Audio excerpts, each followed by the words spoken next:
دیکھیے جی، جہاں تک خان صاحب کا معاملہ ہے وہ ہماری پریورٹی نمبر 1 ہے. ہم نے ہمیشہ کہا ہے وہ ہماری پریورٹی ہے. اس پہ ہم لوگ پہلے دن سے لگے ہوئے ہیں. ہماری ایک تحریک ہے، پولیٹیکل تحریک ہے، سیاسی تحریک ہے، اپنے لیڈر کے لیے ایک تحریک ہے. ہم چلا رہے ہیں اس کو، لیکن اس کے لیے ایک علیحدہ بات چیت ہے جو شروع ہے. اور جس طرح عمران خان صاحب نے اب نوٹیفائی بھی کر دیے ہیں، بندے آئیڈینٹیفائی بھی کر دیے ہیں کہ بات کر سکتے ہیں، وہ ہماری ایک بات اس لیول پہ شروع ہے. لیکن اب چونکہ یہ جو ہے ایک اسپیسیفکلی ایک پریزنٹیشن تھی اور ایک مخصوص ایجنڈے پہ تھا، تو چونکہ اس کے اندر یہ والی بات چیت کی کوئی دعا سلام ہوئی ہے سر؟ ہاں جی بالکل ہوئی ہے، 2 بار ہوئی ہے جی. بہت شکریہ سر. بات نہیں ہوئی سر اس حوالے سے کوئی بات یا آگے کوئی جب مجھے ویسے ہی موقع مل رہا ہے بات کرنے کا اس چیز کا، تو میرے خیال ہے مجھے ایسی جگہ پہ بات کرنے کی ضرورت نہیں ہے ان سے کہ جو موقع بھی نہ ہو اور ماحول بھی نہ ہو اور لوگ بھی ہوں وہاں پر، کیونکہ جو بات کرنی ہے تو وہ بات چیت کب تک کوئی جو ہے عملی شکل اختیار کرے گی؟ نتیجہ خیز کب تک ہوگی سر جو بات چیت؟ دیکھیں جی، عمران خان صاحب نے ہمیشہ بڑا کلیئر کیا ایک بات کو. جب وہ باہر تھے انہوں نے بار بار کہا کہ میں پاکستان کے لیے مذاکرات کرنے کو تیار ہوں، لیکن وہ ماحول ہی بن رہا. باقی ہمارا جو عدالتوں میں ہمارے کیسز چل رہے ہیں سارے جعلی کیسز، آپ کو پتہ ہے آہستہ آہستہ ان میں ہر چیز سامنے آتی جا رہی ہے. ڈیلیئنگ ٹیکٹس کیے جا رہے تھے، اب وہ بہتری کی طرف جا رہے ہیں، ڈیسیجن آنے لگے ہیں. انشاءاللہ ہم ادھر بھی اپنا جو جنگ ہے، ہماری جو قانونی جنگ ہے، ہم لڑ رہے ہیں. اور ساتھ میں اگر ہمارے ساتھ کوئی بیٹھ کے اس بات کو، معاملے کو پاکستان کے لیے حل کرنے کے لیے کوئی بہتر راستہ اختیار کرنے کے لیے ہے، تو جو کہ عمران خان صاحب نے کہا ہے، ان سے خود بھی ملاقات ہو سکتی ہے، خود بھی وہاں پہ موجود ہیں، کوئی بھی مل سکتا ہے ان سے. اور ہمارا بھی بولا ہے، ہم بھی موجود ہیں. انشاءاللہ ایک بہتر ریزلٹس آئیں گے بہت جلد. میں نے کہا تھا آپ کو انشاءاللہ کہ مئی اور جون کا جو مہینہ ہے انشاءاللہ یہ ایک اچھا مہینہ ہوگا اور ایک کچھ نہ کچھ ایسے ڈیسیجن آئیں گے اس میں. بہت شکریہ سر، بہت شکریہ. ہم نے اور اس وقت استعمال ہو رہے ہیں اور اس سے فائدہ ہو رہا ہے ملک کا، اور آگے بھی انشاءاللہ ہوگا. دوسری بات، آج کے اجلاس میں اتنا لمبا یہ اجلاس تھا،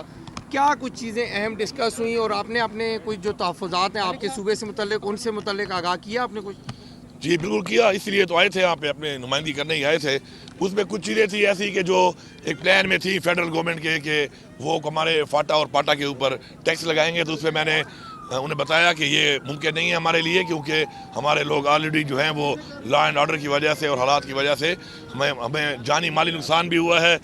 ہماری افواج کو بھی ہوا، ہماری پولیس کا بھی ہوا، ہماری عوام کا بھی ہوا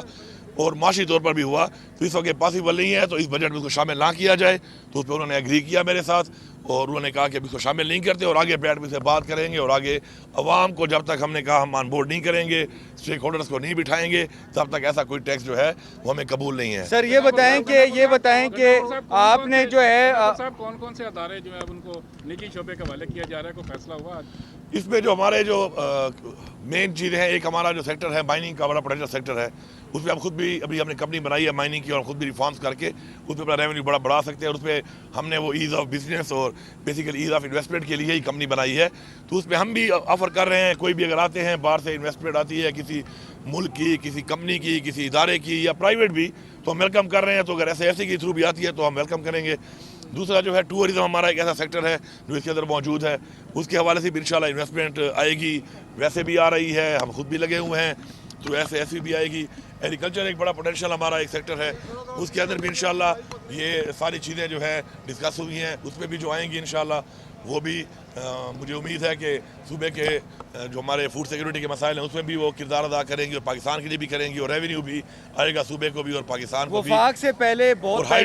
اور ہائیڈل جو ہے وہ بھی ظاہری بات ہے، اس وقت بھی آپ کو پتہ ہے سب سے سستی بجلی ہم ہی دے رہے ہیں. ہم مزید بجلی اپنی خود بھی بنا رہے ہیں، اور مزید اگر کوئی پروجیکٹ ایسے آتے ہیں بجلی کے، اور ہم چاہتے ہی ہیں کہ ہم اس کو ٹرانسمیشن لائن کے تھرو اپنی انڈسٹری کی طرف جائیں. اور ہمارا اپنا جو پلان بنا ہے، اور ہمارے جو ابھی ریسنٹ جو ہمارے کچھ کمپلیٹ ہونے والے ہیں کچھ پروجیکٹ انشاءاللہ ان کو ہم نے فل فنڈ کر دیا ہے. جو ہمارے شیئر کا پیسہ تھا تو اس کو ہم انشاءاللہ رشکئی میں جا کے ہم اپنا انڈسٹریل اسٹیٹ بنائیں گے، اور اس پہ ہم انڈسٹری کو ہم اٹریکٹ کریں گے کہ وہ آئے کے پی میں، اور ہمیں اسے ریونیو بھی آئے، اور ہمارے نوجوان پڑھے لکھے نوجوانوں کو اور ہمارے مزدوروں کو روزگار بھی ملے. سر یہ بتائیں دو چیزیں، کہ ایک تو بجلی کے حوالے سے آپ کی کچھ سٹیٹمنٹس آئی تھیں، تو وہ جو معاملہ تھا پیسکو کو انڈر کرنے کے حوالے سے، لوڈ شیڈنگ کے معاملات، کیا وہ بھی چیزیں جو ہیں وہ ٹیک اپ کی ہیں؟ اور بہت پہلے وفاق سے پہلے صوبے نے جو ہے کے پی کے نے بجٹ دے دیا ہے، تو اس حوالے سے بھی کچھ چیزیں ڈسکس ہوئی ہیں. دونوں باتوں پہ ذرا جی جہاں تک بات ہے کہ وہ جو میں نے ان کو ایک ڈیڈ لائن دی تھی وہ اس پہ بات چیت ہوئی ہے. اور اس کے اوپر ابھی یہ ہو رہا ہے کہ ابھی ہماری تھوڑی دیر بعد ایک میٹنگ ہے جس میں انٹیریئر منسٹر بھی ہوں گے اور ہمارے منسٹر پاور بھی ہوں گے یہاں کے فیڈرل، اور ہم بیٹھیں گے اور میں ان کو بتاؤں گا کہ میرے اس وقت حالات کیا ہیں اور میرے عوام پہ کتنا بوجھ میں اس وقت ڈال سکتا ہوں. اور صاحب میں جو میرے واجبات ہیں اس کے حوالے سے ہی بات ہوگی، اور میں اگر اپنے لوگوں کا جس کو یہ چوری کہتے ہیں میں مجبوری کہتا ہوں اس کے اوپر بھی انشاءاللہ بات چیت ہوگی، اور تھوڑی دیر بعد میٹنگ ہے اس کے اوپر ابھی، اور اس پہ انشاءاللہ بات چیت کر کے میں اپنے صوبے کی عوام کو ریلیف دینے کے لیے ہر حد تک جاؤں گا۔ ہمارے صوبے کو جو لوگوں نے جو ہمیں مینڈیٹ دیا ہے، عمران خان کو مینڈیٹ دیا اسی لیے دیا کہ ہم ان کے حقوق کی جنگ لڑیں انشاءاللہ، اور اگر کوئی زیادتی ہوگی اور ہمارے واجبات ادا بھی نہیں کیے جا رہے اور ہمارے واجبات کو ہم کہتے ہیں ایڈجسٹ کر لو، ایڈجسٹ بھی نہیں کیا جاتا تو پھر میرے خیال میں زیادتی ہے، پھر ظاہری بات ہے ہم اپنے صوبائی لیول پہ وہ اقدامات کریں گے جو ہماری پاور میں ہے کہ ہم اپنے لوگوں کو ریلیف دیں۔ جہاں تک بجٹ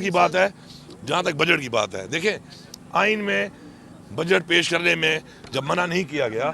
تو میں نے اپنا بجٹ جو دیا ہے اس کو آپ سمجھیں کہ اس وقت بتایا گیا تھا کہ 12,000 پلس جو ہے وہ اس وقت جو ریونیو ریسیپٹس ہوں گی وہ فیڈرل گورنمنٹ کی ہوں گی، تو بجٹ اس کے مطابق ہی بنایا جائے گا۔ اب آج پتہ چلا کہ جی 12.9 ہے، تو میں نے تو اپنا 11 کے حساب سے بنایا ہے۔ میں نے ایک سپیس رکھی ہے کہ اگر ان کی کوئی کمی آتی بھی ہے بجٹ میں تو اکارڈنگلی ہم آپ کر لیں گے، تو ابھی تو ماشاءاللہ میں نے اسی حساب سے بجٹ رکھا، اور یہ جو ان کے ٹارگیٹس ہیں تو میں نے 11 کے حساب سے رکھا، 11,000 کے حساب سے، اور یہ تو 12.9 کے حساب سے آ رہا ہے، تو مجھے مزید بھی اس میں ریلیف ملے گا میرے بجٹ میں۔ باقی جو میرے ٹیکسز ہیں، میری عوام ہے، مجھے پتہ ہے ان کے کیا حالات ہیں، میں اپنے ٹیکسز اپنے حساب سے لگاؤں گا۔ یہ نہیں ہو سکتا کہ میں اپنی عوام کے اوپر ٹیکسز لگاؤں، بوجھ ڈالوں۔ تو میں نے ایک ریلیف دیا اپنی عوام کو، میرا ایک فلائی بجٹ ہے، میں نے لوگوں کو روزگار دینا ہے، 1 لاکھ سے زیادہ انشاءاللہ نوجوان بچیوں کو عوام کو ہم روزگار دیں گے، بلا سود قرضے دیں گے۔ ہمارا اپنا ایک پلان ہے ریونیو جنریٹ کرنے کے لیے، مختلف ہمارے محکمے ہیں ان کی اپنی کیپیسٹی بلڈنگ کرنی ہے، ہم ان سب پہ کام کریں گے۔ تو ہم نے اپنا جو بجٹ دیا ہے اس کا کوئی سے تعلق نہیں ہے کہ جو کل سے میں سن رہا ہوں کہ جی ہم نے کوئی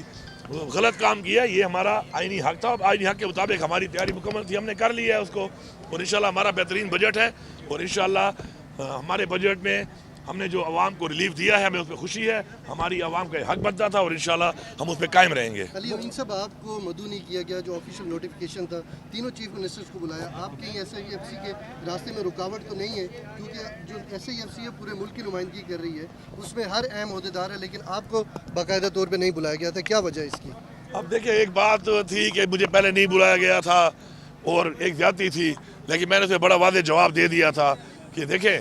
میرے پاس اس وقت انویسٹمنٹ کو لانے کے لیے اپنی کیپیسٹی بلڈنگ میں کر رہا ہوں، انشاءاللہ گرپ ہماری آ چکی ہے، ہماری نئی گورنمنٹ نے اپنی گرپ کے ساتھ اپنا کام کر لیا ہے، مائننگ کمپنی میں نے بنا لی ہے، اپنا جو ہمارا SRC جو ہماری مینجمنٹ کمپنی ہے اس پہ ہمارا کام ہو گیا ہے، ہماری ورکنگ گروپ بن چکے ہیں ہر حوالے سے۔ تو اگر یہ SIFC میں ہمیں شامل نہیں کر رہے تھے اور ہمیں نہیں بلا رہے تھے تو مجھے فرق کوئی نہیں پڑنا تھا ایز اے صوبہ، کیونکہ میری ذات کی بات تو ہے نہیں، صوبے کی بات ہے۔ میں اس کے علاوہ بھی تمام سیکٹرز میں جو کام SIFC کے تھرو ہوگا اس سے زیادہ کام کر سکتا ہوں، الحمدللہ ہمارے اندر پوٹینشیل بھی ہے، اور انشاءاللہ ہمارے پاس ایک ویژن بھی ہے عمران خان کا۔ تو اب انہوں نے پھر بلا لیا، they want us to be part of it، تو ہم حاضر ہیں، ہم انشاءاللہ اپنا کام بھی کریں گے، SIFC کے تھرو جو چیزیں ہیں ان کے لیے بھی ہم حاضر ہیں، ہم وہ بھی کریں گے انشاءاللہ۔ کے حوالے سے افغانستان کا جو ہمارا ٹریڈ ہے، خاص کر انویسٹمنٹ کے حوالے سے یہ جو خاص اجلاس تھا، اس میں کوئی وہ آپ نے آواز اٹھائی کہ اس وجہ سے کافی ڈسٹربنگ پیدا ہوئی ہے موجودہ صورتحال میں جو افغانستان کے ساتھ؟ اس سے کافی ہمارا نقصان ہو رہا ہے، ہمارا جو ایک روزگار وہاں پہ چل رہا ہے، اسپیشلی ہمارے جو فاٹا کا ایریا ہے،